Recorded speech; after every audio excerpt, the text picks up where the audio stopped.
we got a used Ellis 1600 horizontal bandsaw.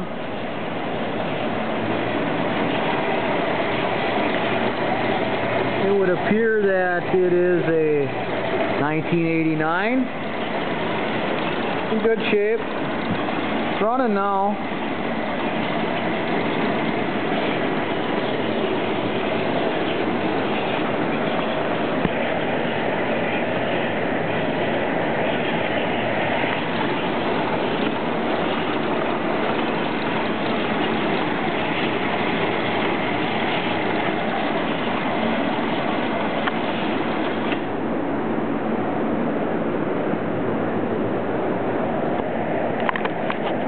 All American made.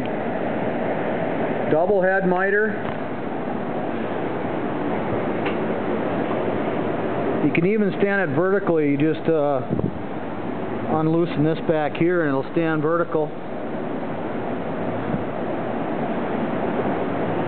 It'll go on either side of 45 and it's a head miter.